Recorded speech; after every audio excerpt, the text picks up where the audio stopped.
میرے بھائیو، بزرگوں اور دوستو، اللہ جل شانہ نے دونوں جہانوں کی خیریں لوٹنے کے لیے کہ میرے بندے دنیا کی زندگی میں بھی کامیاب ہو جائیں، آخرت کی زندگی میں بھی کامیاب ہو جائیں، دنیا کے مزے بھی لوٹ لیں، آخرت کے مزے بھی لوٹ لیں، اس کے لیے اللہ جل شانہ نے ہر دور میں ہر انسان کے لیے اپنا دین نازل فرمایا ہے۔ اور دین، اس کے ساتھ محنت کی ضرورت ہے، بے دینی کے لیے محنت کی ضرورت نہیں۔ اور اس محنت کے لیے اللہ جل شانہ نے ہر دور کے اندر انبیاء علیہ السلام کو دنیا کے اندر مبعوث فرمایا، اور انبیاء علیہ السلام میں بھی اللہ جل شانہ نے مختلف درجات بنائے۔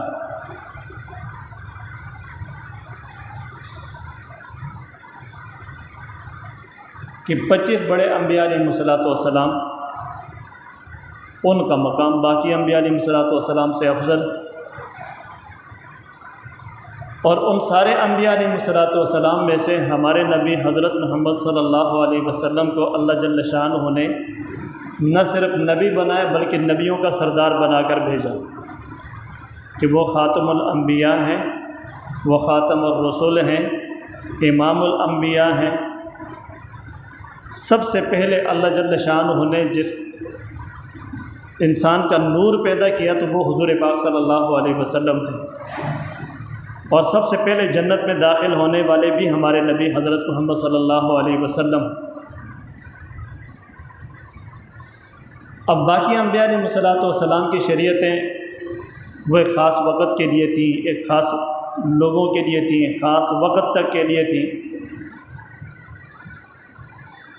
جیسے انبیاء علیہ السلام چلے جاتے تھے، دوسری شریعت آ جاتی تھی تو پھر وہ دوسری شریعت کام کرتی، لیکن حضور پاک صلی اللہ علیہ وسلم پر آ کر اللہ جل شانہ نے ایسی زبردست قسم کی مہر لگا دی کہ الیوم اکملت لکم دینکم واتممت علیکم نعمتی ورضیت لکم الاسلام دینا،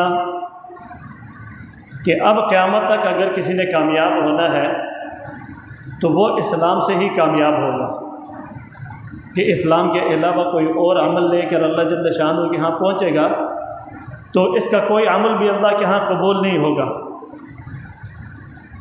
اور یہی وجہ ہے کہ ایک یہودی حضرت عمر رضی اللہ تعالیٰ عنہ کے پاس آئے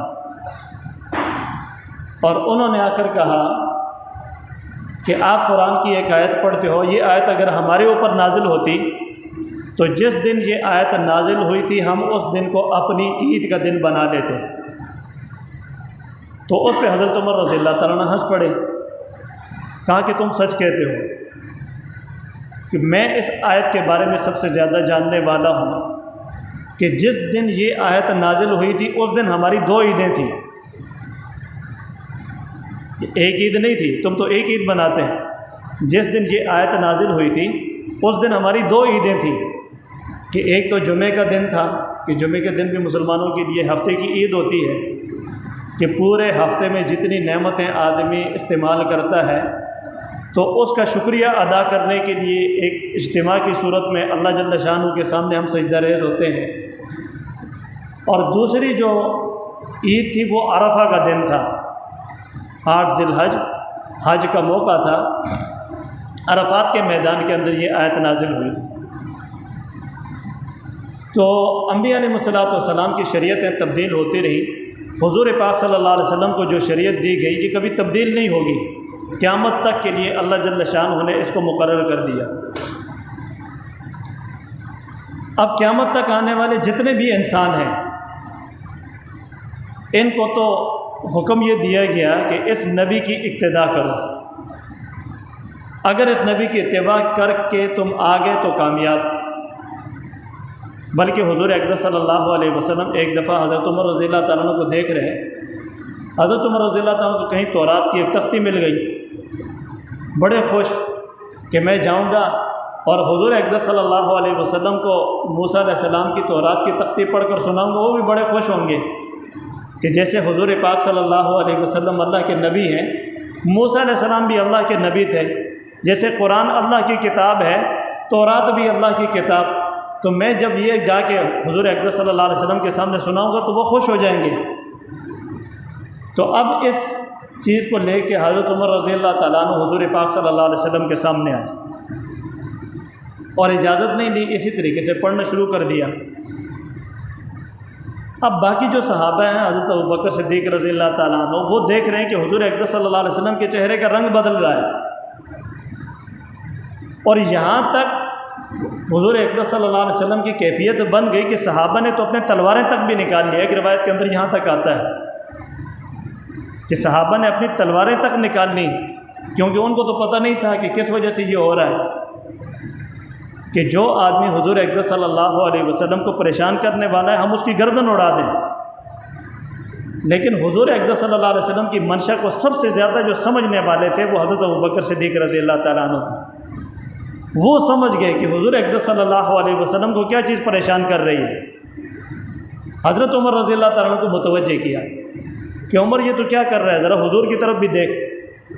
اب جب حضور اقدس صلی اللہ علیہ وسلم کی طرف دیکھا نا جی، چہرہ سرخ ہوا ہے، اور پیشان یہاں پہ جو ہے نا کنپیٹی کے اوپر ایک وہ رگ ہوا کرتی تھی، یوں پھڑک رہی ہوتی تھی، تو حضور اقدس صلی اللہ علیہ وسلم کے غصے کی نشانی تھی۔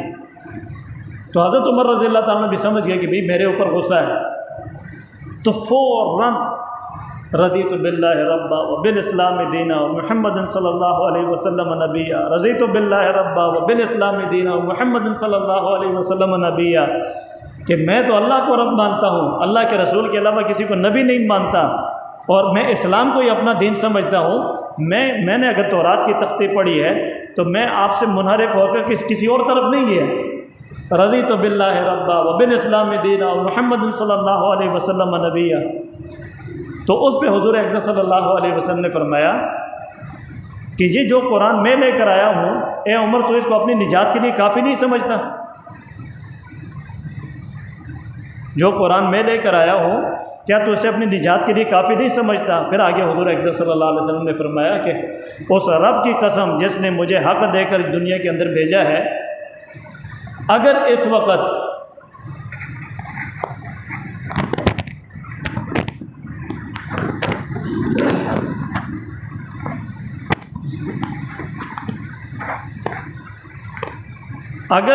حضرت موسیٰ علیہ السلام جن کے اوپر یہ تورات نازل ہوئی ہے، اگر وہ بھی آ جائیں تو ان کو بھی نجات میری اتباع کے بغیر نہیں ملے گی۔ تو سب کو حکم ہے، عیسیٰ علیہ السلام بھی آخر زمانے میں آئیں گے تو وہ بھی کس کا اتباع کریں گے؟ ہمارے نبی حضرت محمد صلی اللہ علیہ وسلم کا اتباع کریں گے۔ اب سب کو اتباع کا حکم ہے حضور اقدس صلی اللہ علیہ وسلم کا، کہ حضور اقدس حضرت محمد صلی اللہ علیہ وسلم کے اتباع کرو، لیکن حضرت محمد صلی اللہ علیہ وسلم جو سارے نبیوں کے سردار ہیں، ان کو بھی ایک ہستی کے اتباع کا حکم دیا گیا ہے۔ ان کو بھی کیا ہے؟ ان کو بھی ایک ہستی کے اتباع کا حکم دیا گیا ہے۔ وہ کون سی ہستی ہے؟ کہ وَاتَّبِعْ مِلَّةَ إِبْرَاهِيمَ حَنِيفًا، کہ آپ ملت ابراہیمی کی اتباع کریں۔ اب وہ ملت ابراہیمی کیا تھی؟ فرمایا کہ وہ ملت ابراہیمی حضرت ابراہیم علیہ السلام کی زندگی نہیں تھی، بلکہ وہ ایک پورا گھرانہ تھا، ان کی قربانیاں تھیں، کہ انہوں نے فرمایا کہ حضور اقدس صلی اللہ علیہ وسلم کی امت کی جو داغ بیل پڑی ہے، ان کی جو بنیادیں ہیں، ان کی بنیاد حضرت ابراہیم علیہ السلام کی قربانیاں اور قربانیوں کے بعد کی جانے والی دعا ہے، کہ بیت اللہ کی تعمیر ہو رہی ہے۔ یعنی لمبا قصہ ہے۔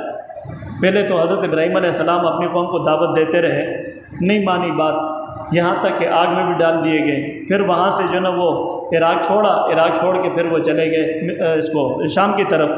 اب راستے کے اندر جب مصر میں گزرے تو اماں سارا جو حضرت ابراہیم علیہ السلام کی بیوی تھی، تو ان کو پھر جو نا وہ پکڑ لیا گیا۔ لمبا قصہ مختصر کر کے کہ بھئی پھر ان کی خدمت گزاری کے لیے جو وہاں کا فرعون تھا، اس نے اپنی بیٹی جو ہے نا اس کے حوالے کر دی حضرت ابراہیم علیہ السلام کے۔ فرعون یہ موسیٰ علیہ السلام کے دور کا فرعون نہیں تھا، یعنی جو بھی مصر کا بادشاہ تھا اس کے لیے فرعون کا لفظ استعمال ہوتا تھا۔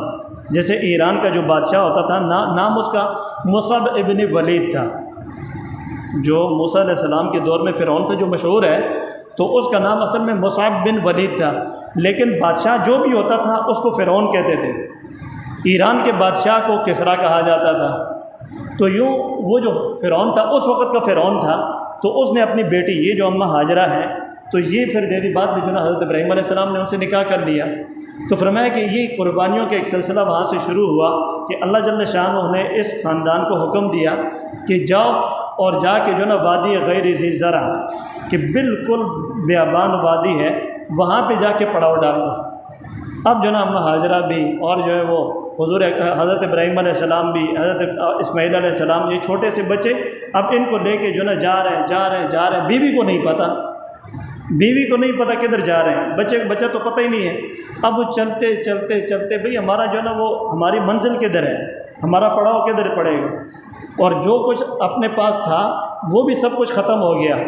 اب وہ چلتے راستے پہ اگر جو ہے نا کوئی زندگی گزارنے کا سامان نظر آتا تو بیوی پوچھتی یہاں ٹھہرنا ہے؟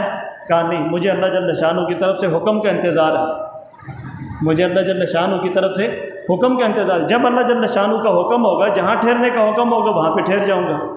خیر آگے جا کے چشمہ آیا تو وہاں پہ پوچھا کہ یہاں پہ ٹھہرنا ہے؟ کہا یہاں بھی نہیں، یہاں پہ مجھے ٹھہرنے کا حکم نہیں ہے۔ اب ٹھہرنے کا حکم کہاں پہ ملا؟ بالکل بیابان وادی غیر ذی زرع، قرآن کہتا ہے وادی غیر ذی زرع، ایسی وادی جہاں پہ کھیتی اگنے کا کوئی سامان نہیں، گھاس تک نہیں ہے۔ کیونکہ اللہ جل شانہ قرآن کے اندر فرماتے ہیں وَجَعَلْنَا مِنَ الْمَاءِ كُلَّ شَيْءٍ حَيٍّ، ہم نے ہر چیز کو زندگی پانی سے دی ہے۔ ایک جگہ اگر پانی ہوگا تو وہاں پہ زندگی بھی ہوگی، پانی نہیں تو زندگی بھی نہیں۔ پانی ہوگا تو کھیتی باڑی بھی ہوگی، پانی ہوگا تو پھر وہاں پہ غلہ بھی ہوگا، پانی ہوگا تو باقی زندگی کا سامان بھی ہوگا، پانی نہیں تو کچھ بھی نہیں ہے۔ تو ایسی جگہ پہ وہاں پہ ٹھہر گئے کہ جہاں پہ بالکل زندگی کا کوئی سامان نہیں، پانی کا ایک قطرہ بھی نہیں۔ اب وہاں پہ ٹھہر کے ان کو چھوڑ کے چلے گئے، کوئی سلام دعا کچھ بھی نہیں کہ میں کدھر جا رہا ہوں۔ اب جو ہے نا بیوی پریشان کہ یہ ہمیں اس بیابان وادی کے اندر چھوڑ کے تم کدھر جا رہے ہو، ہمارے پاس کوئی نہ کوئی زندگی کا سامان بھی نہیں ہے، پانی ہمارے پاس نہیں ہے، تو ہم ادھر کیا کریں گے؟ اب جو ہے نا فرمایا کہ جب وہ ابراہیم علیہ السلام وہاں سے جانے لگے تو ایک بات جو ابراہیم علیہ السلام کی تربیت کا اثر تھا، جو بنیادی بات میں نے آپ کو سمجھانی ہے، اللہ پاک مجھے بھی سمجھا دے کہ وہ حضرت ابراہیم علیہ السلام کی تربیت کا اثر تھا۔ اس واسطے ہمارے حضرات فرماتے ہیں کہ بیوی کا دین وہ مرد کے ذمہ ہے، بیوی کا دین مرد کے ذمہ۔ آگے پھر بیوی جو ہے نا وہ جب ماں کی صورت اختیار کرتی ہے تو اولاد کی تربیت پھر ماں کی ذمہ داری بن جاتی ہے۔ اب فرمایا کہ اِلیٰ مَن تَکِلُنِی یا ابراہیم، کہ تو ہمیں اس وادی کے اندر، بیابان کے اندر کس کے سہارے چھوڑ کے جا رہا ہے؟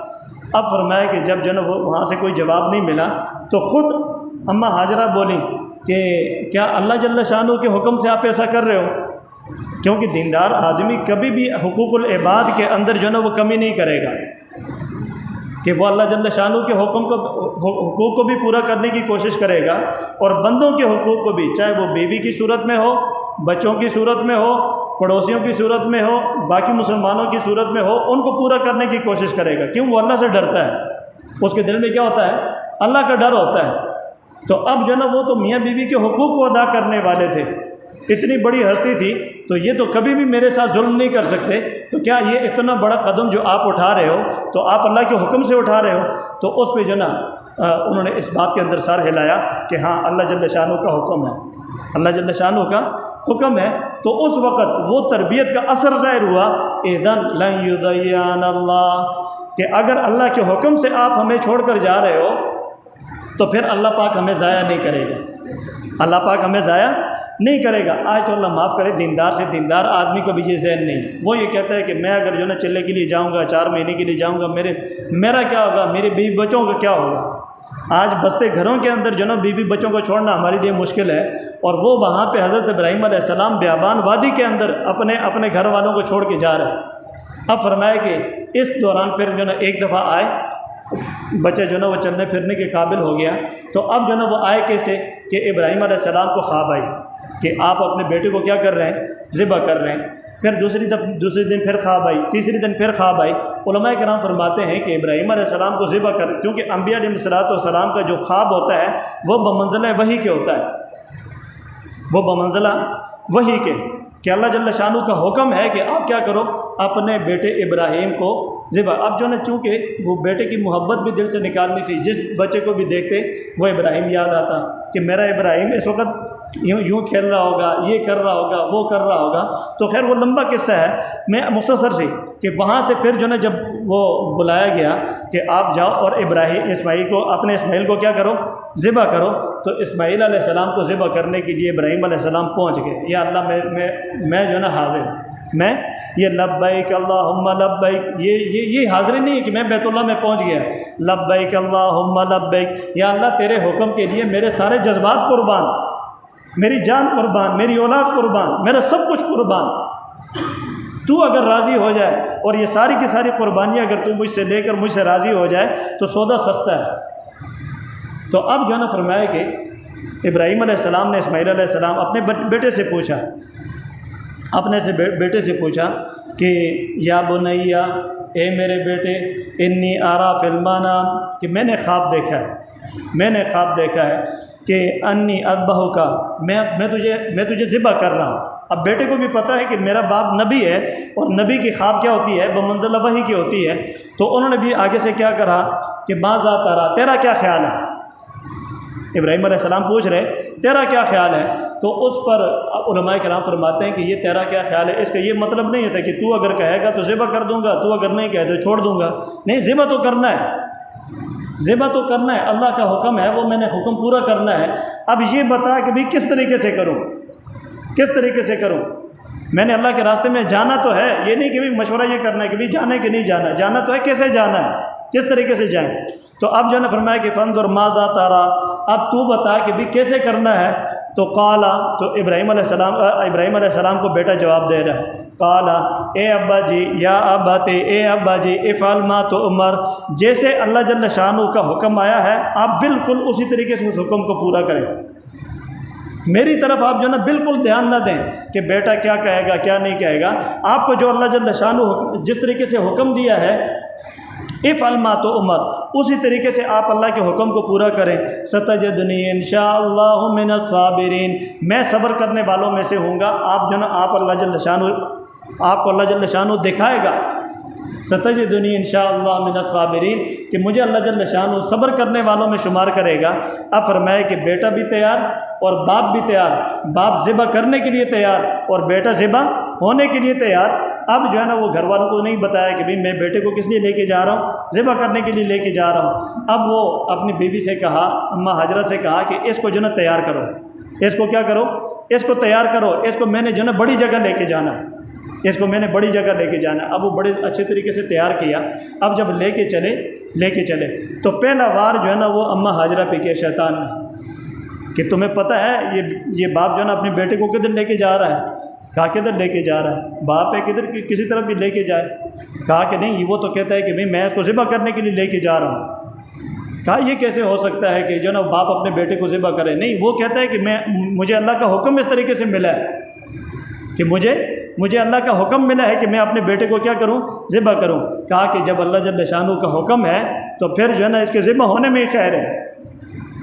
دیکھو بات کرنی بڑی آسان ہے، جس آدمی کا بیٹا ہو، جس آدمی کی اولاد ہو، اس کو یہ بات محسوس ہو سکتی ہے کہ ہم بچے کا تھپڑ برداشت نہیں کر سکتے، چاہے وہ اس کا اپنا چچا ہی جو نا کیوں نہ مار دے اس کو۔ آج کل گھروں میں لڑائیاں ہو جاتی ہیں کہ نہیں ہوتی، میرے بچے کو تھپڑ کیوں مارا؟ اور باپ تو جو نا وہ کہتا ہے نا جی کہ میں تو اس کو پھلا دی سٹ بھی نہ کروں، کہ میں تو اس کو پھول بھی نہ ماروں، اتنی زبردست قسم کی محبت ہوتی ہے۔ لیکن وہ باپ کیا کر رہا ہے، اپنے بیٹے کے گلے کے اوپر چھری چلانے کے لیے لے کے جا رہا ہے۔ اب پھر جو نا پہلے جب ماں کے اوپر وار خطا ہو گیا تو دوسرا وار جو نا ابراہیم علیہ السلام کے سامنے جو نا ہو رہا ہے کہ تجھے جو نا یہ باپ کدھر لے کے جا رہا ہے، ذبح کرنے کے لیے لے کے جا رہا ہے۔ کہا یہ کوئی چیز ہے مجھے جو نا پریشان کر رہا ہے؟ کہا ہے کہ شیطان ہے۔ اب ساتھ اللہ اکبر اللہ اکبر اللہ اکبر، 7 کنکریاں ایک جگہ ماری، 7 کنکریاں دوسری جگہ ماری، 7 کنکریاں تیسری جگہ ماری۔ فرمایا کہ وہ جو شیطان کو مارنا ہے کہ تو جو ہے نا میرے ارادے کے اندر حائل ہو رہا ہے، میں اللہ جل شانہ کو راضی کرنے کے لیے نکلا ہوں، تو میرے اس ارادے کے اندر حائل ہو رہا ہے، دفع ہو جا یہاں سے۔ فرمایا کہ ایک دفعہ سے نہیں گیا، دوسری دفعہ سے نہیں گیا، تیسری دفعہ جب یہ معاملہ کیا تو اللہ جل شانہ نے اس کو دفع کر دیا۔ اللہ جل شانہ نے شیطان کو کیا کر دیا؟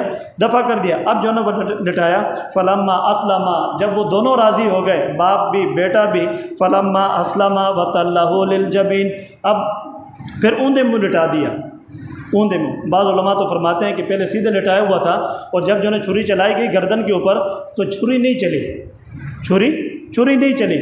اب جو ہے وہ دیکھا کہ جو ہے نا وہ ہو سکتا ہے کہ میں اپنے جو ہے نا باپ ہونے کی وجہ سے چھری صحیح طریقے سے نہیں چلا سکتا، کہ بیٹے کی محبت جو ہے نا بیچ میں آڑے آ رہی ہے، تو بیٹے نے بھی کیا کہا کہ آپ مجھے جو ہے نا کیا کر دیں، اوندے منہ لٹا دیں، اور وہ اوندے منہ تاکہ جو ہے نا میں آپ کو نظر ہی نہ ہوں، یہ چیز جو ہے نا بیچ میں رکاوٹ ہی نہ بنے۔ اب فرمایا کہ وہ جو اوندے منہ لٹایا گیا تو اس کے بعد جو ہے نا فرمایا کہ چھری چلائی گئی۔ بعض علماء تفسیری روایتوں کے اندر تو یوں ملتا ہے کہ پیتل کی پتری جو ہے نا بیچ میں اللہ جل شانہ نے رکھ دی، لیکن اکثر علماء کرام کی رائے یہ ہے کہ کوئی چیز بیچ میں حائل نہیں ہوئی، نہ درمیان کے اندر کوئی پتری آئی اور نہ چھری جو ہے نا وہ نرم ہوئی اور نہ گردن جو ہے نا کسی قسم کی سخت ہوئی، بس اللہ جل شانہ نے اپنی قدرت ظاہر کی۔ وہ اللہ جل شانہ کی قدرت کیا تھی کہ چھری کو اللہ جل شانہ نے کاٹنے سے منع کر دیا۔ اب ابراہیم علیہ السلام اپنی نبوی طاقت، یعنی ایک نبی کے اندر 100 پہلوانوں کی طاقت ہوتی ہے، اتنی طاقت کے ساتھ جو ہے نا وہ چھری چلا رہے ہیں اور اللہ جل شانہ کا حکم نہیں تھا، تو اب جو ہے نا فرمایا کہ جو چھری چلا، اب خواب کے اندر یہ ذبح کرنے کا جو حکم تھا، خواب کے اندر دینے کا مقصد یہ تھا کہ اللہ جل شانہ اسماعیل علیہ السلام کو ذبح نہیں کروانا چاہتے تھے۔ اگر جو ہے نا صراحتاً حکم دے دیتے تو صراحتاً حکم دینے کا مطلب یہ تھا کہ اللہ جل شانہ چاہتے ہیں کہ اسماعیل ذبح ہو جائے، لیکن اللہ جل شانہ ذبح ہونا نہیں چاہتے تھے۔ اللہ جل شانہ قیامت تک آنے والے انسانوں کو ایک نمونہ دکھانا چاہتے ہیں کہ اللہ کو راضی کیسے کیا جاتا ہے۔